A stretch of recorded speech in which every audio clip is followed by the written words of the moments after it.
Hello, what is up guys? EvilDuosArm here today, back with another Cyberpunk video. In today's video, we're going to be taking a look at the Breach Protocol minigame, or hacking if you're just typing it into Google trying to find what the thing is. And for those of you that watched my video this past weekend, you'll probably recognize a lot of this because it's pretty much the same thing. I'm basically just making it so if you only need to know about this and you don't want to know about entirely how to build a netrunner, you don't have to watch a 15-minute video to find this. But if you are interested in becoming a netrunner, highly recommend watching this full video, not only because I made it, but because it goes through everything you really need to know. Anyway, as not to waste any more of your precious time, let's get into it and let's start talking about the very first most important thing about this whole system, and that is your Cyberdeck. So a lot of videos out there aren't telling you about this, but this is really important. The buffer size number on your Cyberdeck determines how many entries and tries you get during Breach Protocol. A larger buffer size gives you more tries. So this Cyberdeck gives me 8 tries during the Breach Protocol that you'll see here in a second. If you're having difficulties with this minigame, try to upgrade your Cyberdeck by going to Ripper Docs and finding new ones. The next thing I want to quickly talk about is the intelligence tree.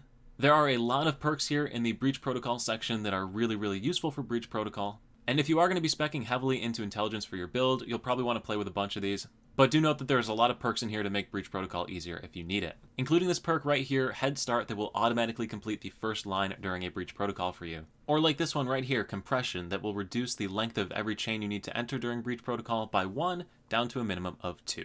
Alright, with all that back information out of the way, let's get into the actual Breach Protocol minigame here, or the little hacking minigame. If you press the tab key on the keyboard on a PC, or the left bumper on a PlayStation or Xbox controller, you'll enter your little viewfinder right here, and from the viewfinder, if you highlight an enemy, you should see the option to Breach Protocol. So this is the one option for Breach Protocol. Press F to go ahead and enter that, and you will be entered into the Breach Protocol menu. Start off the bat at the top left corner, you're going to see the breach time remaining. This doesn't matter because you should plan out your code before you even start to type numbers in over here. To the right of that, you have the buffer. We mentioned this earlier in the video. This is once again determined by the Cyberdeck size.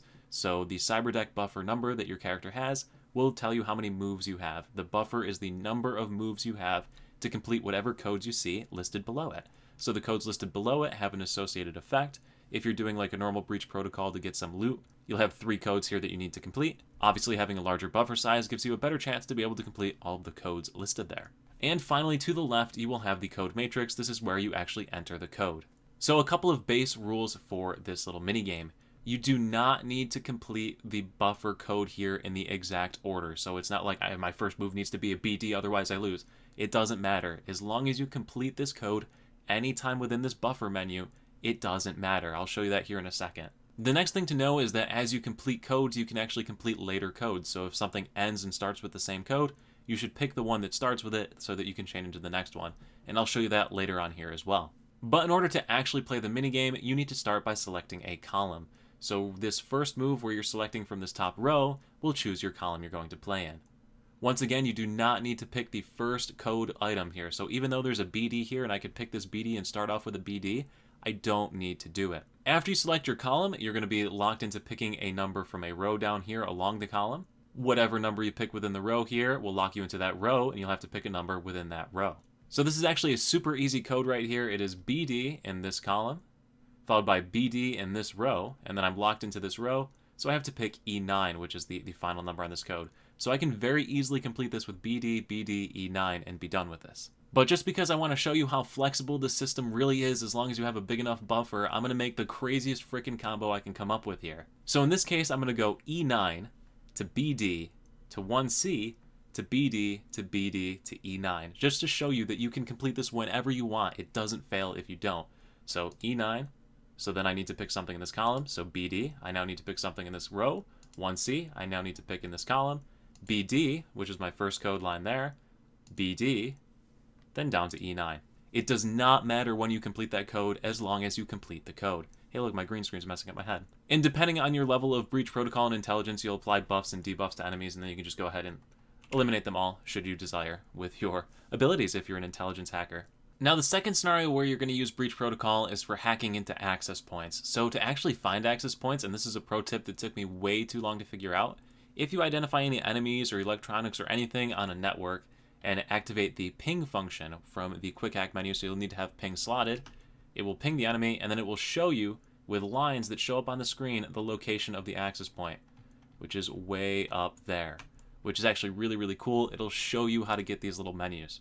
Alright, so once again, using that ping function told us that we had an access point right up here. If we go ahead and hit the F key to jack on into this access point, we will be greeted with 3 codes on the right. Once again, I already have that perk that eliminates the first one, so I don't really need to think about it. Now, earlier on in the video, I said that you could chain one code into the next one. As you can see, this bottom code ends with 1C, and this middle code starts with 1C, which means that I could start with this code and chain immediately into this one. Likewise, this one ends in 7A, so I could chain into this one if I want. Doesn't really matter which way I want to go. Now, generally speaking, the bottom code is usually harder to complete. So personally, I always try to start with this bottom one when I'm making a chain, which means I'm going to try to go 7A, E9, 1C, 1C, 7A, since this 1C will overlap. If I can't find a chain like that, then I'll just go the other way and try 1C, 1C, 7A, E9, 1C. So looking at our options across the top here, we have 3 7As. Let's see if we can find an E9 in any of those. We cannot. So just for giggles, I'm going to try the other code around right here, and let's see if we can get a 1C with a 1C in the same column. And we can right here at the start. So this first column here has 1C, followed by 1C in the same column. So that's going to be 1C, 1C. I then have a 7A to the row over here. I now know that the 7A is going to auto-complete the 7A of the next chain, which means I need an E9. So do I have an E9? I do have an E9 above that 7A. And then I finally need a 1C. So if I look at that E9, I have 2 1Cs I could take either way. So that's what I was saying. If it doesn't work with the bottom one right off the bat, try the middle one or the top one or whatever you need to do for whatever order to complete these. Once again, having a larger buffer helps you to complete more of these codes at one time.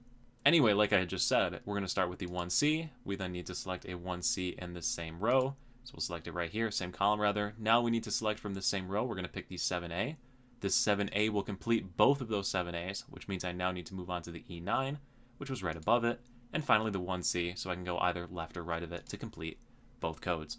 And just like that, successfully obtained all of the rewards from that access point. But anyway guys, that's going to do it for this video, so I do hope it's going to help you to get into quick hacking or complete more of these, make a little bit more money off of these quick hacks, or apply debuffs to your enemies, or just generally give you a better understanding of the game. If it is going to help you, do let me know in the comment section below, and if you're not subscribed already, please consider it, and also provide me some ideas for guides you want to see in Cyberpunk. I'm loving this game. I would love to share my love for it with you. Thank you all again so much for watching. I will see you at the next live stream over on Twitch, the next YouTube video, or wherever I happen to see you. Peace.